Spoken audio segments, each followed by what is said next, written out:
1 47 124,29%. C'est la performance boursière ici depuis les années 70 de Nucor Corporation. Si on prend juste les 20 dernières années, c'est 1183%. Sur les 10 dernières années, 281%. Sur les 5 dernières années, 200%. Autant le dire, Nucor Corporation, qui est un vendeur d'acier, a une performance boursière intéressante. Mais est-ce que c'est suffisant pour investir? Surtout que l'entreprise est négociée aujourd'hui à 16,5 fois les bénéfices. Est-ce qu'on a une opportunité d'investissement? Alors, j'ai pris en considération ici, enfin pas en considération, je me suis basé sur la lecture des rapports financiers dernier trimestre ici, ainsi que l'écoute des conférences call. Et je vais vous présenter à peu près ce que je pense de Nucor en date d'aujourd'hui. Donc, on y va. Nucor, acteur majeur de l'industrie sidérurgique, traverse actuellement une période de turbulence. Le cours de l'action a connu une baisse significative, conséquence d'un optimisme excessif quant à la demande et au prix de l'acier. Vendeur d'acier, notamment, on doit regarder la demande parce que nous sommes des price takers et donc c'est une entité qui doit absolument gérer les coûts. Et qu'est-ce qui booste la demande d'acier? Voilà des questions que vous devez vous poser. Qu'est-ce qui influence la demande pour l'acier, par exemple? Donc, les prix, enfin pas les prix, mais les prévisions de bénéfices ont été revues à la baisse, reflétant la réalité d'un marché mondial de l'acier en proie à des difficultés. Plusieurs facteurs contribuent à cette situation délicate. La surabondance d'importations, en particulier en provenance de Chine, pèse lourdement sur les prix. La crise immobilière chinoise a entraîné une baisse de la demande intérieure, poussant les producteurs chinois à exporter davantage d'acier, ce qui déséquilibre le marché mondial. L'offre est plus élevée que la demande. De plus, l'augmentation de la capacité de production en dehors de la Chine crée un excès d'offres par rapport à une demande en berne. Et je n'ai pas mentionné ici par erreur parce que quand vous étudiez des entités pareilles, il faut toujours aller vérifier les capacités de production actuelles et à venir et comparer ça par rapport à la demande. OK? Donc, quand on regarde une compagnie pareille, il faut faire attention au PER, etc. Ça ne vous donne pas la bonne information. OK? Généralement, les PER seront extrêmement bas ici. Tout simplement parce que ça reste ici. Les marchés finaux sont cycliques. OK? Donc, quelle est donc la stratégie de Nucor? Face à ces défis, Nucor a choisi de miser sur l'intégration verticale et la diversification, chose qui m'a un tout petit peu intéressé. Parce que Nucor, déjà, c'est une très belle entreprise dans son secteur d'activité. Elle n'a pas les résultats à la Apple ou bien Visa ou Mastercard, mais par rapport à son secteur d'activité, à son industrie, c'est l'une des meilleures entreprises, l'une des entreprises les mieux gérées. OK? Donc, face à ces défis, Nucor a choisi de miser sur l'intégration verticale et la diversification. L'acquisition récente d'un fabricant d'infrastructures pour centres de données et le lancement de Nucor Data System illustrent cette volonté d'explorer de nouveaux horizons. Par ailleurs, Nucor s'engage dans la modernisation du réseau électrique et la transition énergétique. L'acquisition d'activités liées aux poteaux électriques en acier et à la création de Nucor Tower Structure positionne l'entreprise sur des marchés prometteurs. Les acquisitions stratégiques dans le secteur de la construction commerciale, notamment dans les portes sectionnelles et les panneaux métalliques isolés, renforcent également la présence de Nucor sur des marchés en aval. Parce que le marché en amont, c'est la production d'acier, okay, sous toutes ses formes, de manière globale. Et Nucor vend à qui? Vend à des entreprises comme celles produisant ici des poteaux électriques ou des choses comme ça. Et donc, elle a commencé maintenant à s'intéresser aux entreprises. Ces entreprises-là sont situées en aval, donc à la fin de la chaîne. D'accord? Donc, elle a commencé à faire l'acquisition de ces business-là. Ce qui fera, enfin, à long terme ici, selon moi, l'entreprise, elle mentionne qu'elle sera moins cyclique. Bon, on va le dire oui, parce que ça restera quand même un business cyclique. Oui, quand même, par rapport à la situation actuelle. Donc, Nucor essaye de se diversifier. Pas forcément dans le marché ici de la production d'acier, d'accord, mais tout ce qui concerne ici les produits dérivés à base d'acier. On va le dire comme ça. Donc, on continue. Alors, l'acquisition d'activités liées aux poteaux électriques en acier et la création de Nucor Tower Structure positionnent l'entreprise sur des marchés prometteurs. Les acquisitions stratégiques dans le secteur de la construction commerciale, notamment dans les portes sectionnelles et les panneaux métalliques isolés, renforcent également la présence de Nucor sur des marchés en aval. Ces initiatives visent à atténuer la volatilité des revenus de Nucor et à améliorer sa rentabilité à long terme, même dans un contexte difficile pour l'acier. Bien que les défis soient réels, Nucor adopte une approche proactive pour assurer sa croissance future. Donc, Nucor fait preuve de résilience face aux défis actuels du marché de l'acier. En diversifiant ses activités et en investissant dans des secteurs porteurs, l'entreprise se prépare à créer de la valeur à long terme. La capacité de Nucor à s'adapter et à innover face à l'adversité témoigne de sa solidité et de son engagement envers une croissance durable. Et donc, qu'est-ce qu'il faut retenir globalement ici par rapport à la situation de Nucor? Le marché de l'acier est actuellement confronté à des défis importants, notamment une surabondance d'offres et une demande à tonnes. Nucor réagit en poursuivant une stratégie d'intégration verticale et de diversification. L'entreprise investit dans de nouveaux secteurs tels que les infrastructures de centres de données, la modernisation du réseau électrique et les énergies renouvelables. Donc, ces initiatives visent à réduire la dépendance de Nucor à l'égard du marché cyclique de l'acier et à améliorer sa rentabilité à long terme. Mais on va mentionner une chose, comme je l'ai dit tantôt, même ces marchés finaux-là sont cycliques. Même s'ils sont un tout petit peu en croissance en date d'aujourd'hui, mais ça reste des marchés cycliques. Comme d'ailleurs, la plupart des marchés sont cycliques. Certains le sont juste plus que d'autres. Okay?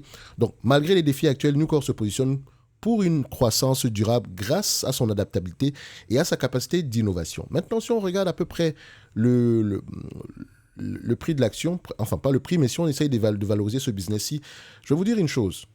Sur les compagnies cycliques, il faut normaliser les résultats. On a vu ici que Nucor fait l'acquisition de d'autres business, toujours pas dans son activité principale, son cœur de métier même, qui est la production d'acier, mais toujours sur des entreprises qui sont à peu près situées au niveau de la même chaîne de valeur, on va le dire ici, plutôt en aval. OK? Et donc, ça pourrait fonctionner, mais n'oubliez pas qu'elle n'a pas d'expertise à ce niveau-là, donc c'est quelque chose, je ne dirais pas que c'est nouveau, mais c'est une bonne idée de le faire, mais il faut rester attentif au choix d'acquisition qu'elle va avoir tendance à faire ici. Et surtout si on aura tendance à avoir des marges plus élevées que dans le segment de l'acier. On parle ici tantôt pour certains business acquis dernièrement. Enfin, il parle d'EBITDA. Je mentionne que l'EBITDA, c'est même pas un disons, c'est un bénéfice opérationnel plus d'autres éléments à l'intérieur, d'accord, qu'il faut enlever. On va le dire comme ça. On en a parlé ici dernièrement. Donc, il parle de l'EBITDA ici qui sera aux alentours de 10 à 20%, mais on sait ce que ça vaut ici. Toujours prendre en considération que l'EBITDA ne prend pas en considération les déductions, les charges liées aux intérêts, les charges liées aux taxes, ainsi qu'à la dépréciation et amortissement. Donc, quand on vous donne EBITDA ici, il y a beaucoup de choses à enlever encore. Enfin, il y a encore beaucoup de choses à enlever derrière. Donc, du point de vue évaluation, en date d'aujourd'hui, je vous dirais une chose. Si je suis optimiste sur cette compagnie, je ne paye pas plus de 10 fois les bénéfices attendus. Pourquoi? Tout simplement parce que c'est un business qui est difficile à prévoir. Vous pouvez voir, 50% du temps, les analystes se trompent. Je dis bien 50% du temps. Et peut-être même quand on regarde sur les dernières années ici, remarquez que c'est quand même une bonne... c'est quand même un business qui a réussi on a quand même réussi à bien anticiper la croissance des bénéfices, enfin, pas passé, mais bon, à partir de 2017. Donc, peut-être que c'est un business qui devient de plus en plus prévisible. Parce que si on regarde juste le tableau de manière globale, on voit 50%, mais comment est-ce que le 50% est reparti ici? Est-ce qu'on se trompe de plus en plus ou de moins en moins? Ici, je vois qu'on se trompe de moins en moins. On va le dire comme ça. Donc, c'est peut-être un business qui devient peut-être de plus en plus prévisible. OK? Donc, quand on regarde à peu près l'estimation des analystes, est-ce qu'on est de plus en plus optimiste? De manière globale, le business reste correct, reste optimiste. Mais par rapport à il y a 6 mois, ça reste également sur la même tendance.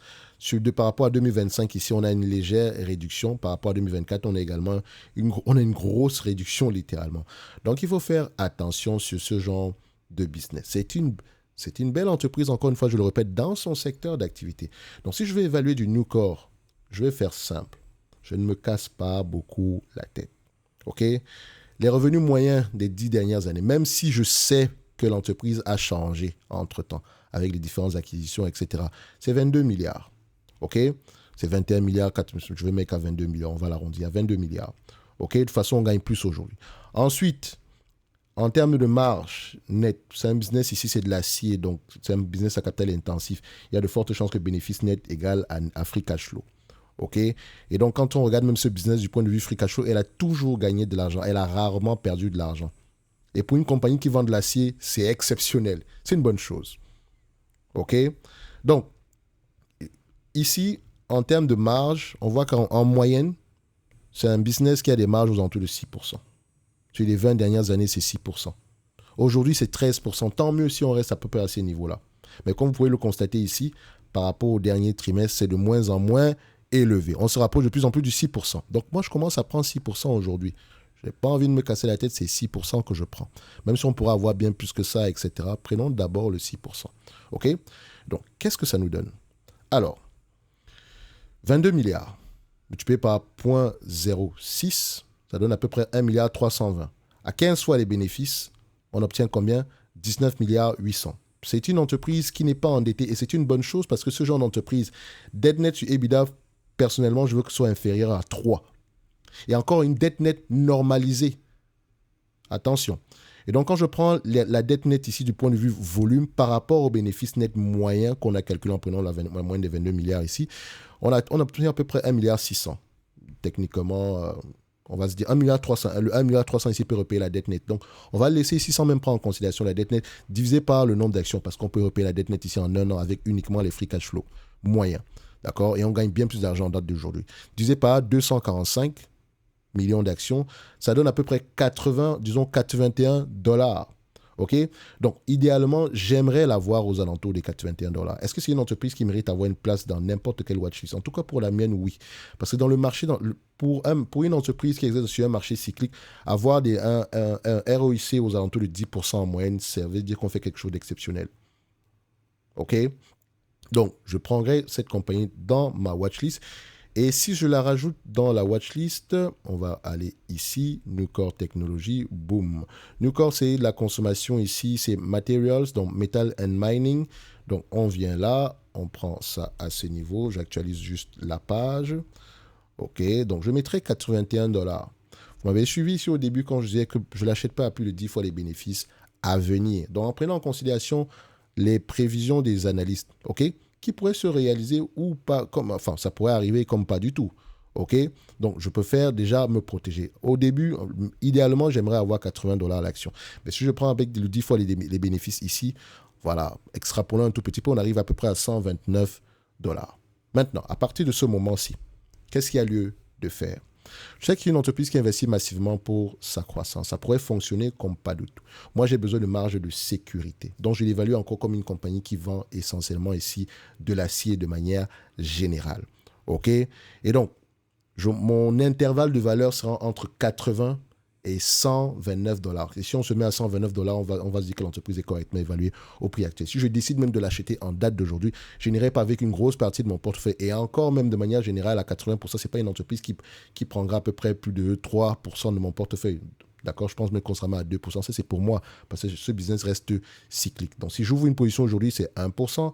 À 80 $ l'action, pourquoi pas un autre 1% ou bien 0,5%. D'accord, ce n'est que mon avis. Mais ça reste une belle entreprise. Elle paye un dividende de manière stable et croissante depuis plusieurs années. Je ne sais pas si elle est dividende aristocrate ou je ne sais pas quoi. Ce n'est pas ça qui nous intéresse ici. Est-ce que ce dividende-là, il est safe? La question qu'on doit se poser. Pour moi, ici, je pense que le dividende, il est safe. Pourquoi est-ce que je pense que le dividende, il est safe? Alors, aujourd'hui, c'est une entreprise qui distribue à peu près aux alentours de, disons, 2,16 $ l'action prévue cette année. Ça donne un rendement à peu près de 1,44%. Par rapport à la capitalisation boursière actuelle qui est de 35 milliards 710 millions, 35 milliards 710 millions, ça donne à peu près un rendement sur coût de 3,70%. C'est-à-dire que quand je prends mon bénéfice net moyen, d'accord, par rapport à la capitalisation boursière actuelle, j'obtiens 3,70%. OK? Donc, le 3,70%, je le compare par rapport à 1,44% qu'on a ici aujourd'hui. Donc, je me rends compte qu'il nous reste encore même un 2,5% à mettre au travail. Enfin, voilà, on va le dire comme ça. Pas 2,5, excusez-moi. Il nous reste à peu près un 2,3% à mettre au travail. OK? Donc, l'entreprise ici a les moyens de payer ce dividende-là. peut-être même bien plus que ça. Encore une fois, je reste assez conservateur sur ce business. OK? Donc, c'est une bonne entreprise dans son secteur d'activité. OK? Donc, je vais la mettre ici dans ma watchlist. Je la mettrai à $80 de toutes les façons. Si vous avez accès à la watchlist, quand vous verrez la vidéo, vous saurez littéralement pourquoi est-ce que j'ai plutôt mis $81. Donc, on est ici sur Materials. Et les Materials sont où? On va vérifier ça. Les Materials, segment des matériaux. OK. On a les matériaux et maintenant, on cherche la compagnie qu'on appelle Nucor. Et Nucor, je viens là, je mets $81. Voilà. Et je viendrai ici mettre à peu près la date d'aujourd'hui. Au moins, on sait que si ça date d'il y a de plus de 6 mois, on pourra faire la mise à jour. Donc, Nucor Corporation, $81. Vous verrez ici au moins 45%, mais j'ai expliqué pourquoi est-ce que j'ai mis $81. J'ai expliqué pourquoi. OK? Donc, l'entreprise ici, ça reste un beau business. Je vous ai partagé ma note d'analyse ici. Vous pouvez, si vous êtes curieux, aller également regarder ça en profondeur sur le business en question. Mais c'est clairement un business à suivre avec attention. Il y a de grandes chances que le dividende continue à augmenter. Vous avez également vu que l'entreprise rachète les actions. Donc, le shareholder yield est littéralement plus élevé que le dividende qu'on verse ici aujourd'hui. Donc, si on prend en considération ce qu'on a mis de côté pour racheter les actions, OK, plus le dividende qu'on a versé ici, le rendement sur coût et votre rendement est bien plus élevé que le fameux 1% que vous voyez ici aujourd'hui. Parce que je sais qu'il y a toujours des gens qui vont se dire, oui, mais c'est seulement 1,44%. Non, non, non, non, non. C'est pas comme ça qu'on regarde les choses. OK? Donc, ce n'est que mon avis et non un conseil d'investissement. Comme d'habitude, je me réserve le droit de me tromper. En description de la vidéo, vous avez le service Top Premium Plus où vous avez des analyses sectorielles, d'accord, les notes d'analyse, l'accès à la watchlist, les demandes d'analyse quantitative, l'accès à la communauté ici, ainsi que le programme d'accompagnement. OK? Donc, pratico-pratique, je rappelle. D'accord? Vous avez la watchlist de manière individuelle qui vient avec une formation sur les rapports financiers, ainsi que le pack du débutant qui inclut les notes d'analyse, pas les notes d'analyse, excusez-moi, comment lire les rapports financiers, comment lire les états financiers et comment analyser une rate, chose que vous retrouvez également ici dans le Top Premium Plus. Et si vous avez des questions, vous pouvez juste cliquer ici pour réserver un appel uniquement si vous avez des questions par rapport à ce produit-là. Donc, Nucor Technologies reste une belle entreprise pour moi. Le prix actuellement, encore une fois, j'essaie d'être extrêmement conservateur, c'est 80, mais je reconnais qu'il y a une certaine diversification de plus en plus prononcée ici et qu'elle va avoir tendance à utiliser le cash qu'elle génère pour racheter d'autres business toujours dans la chaîne de valeur en aval. OK? Donc, un like, un abonnement, un commentaire. Après, vous faites ce que vous voulez. Merci. Au revoir.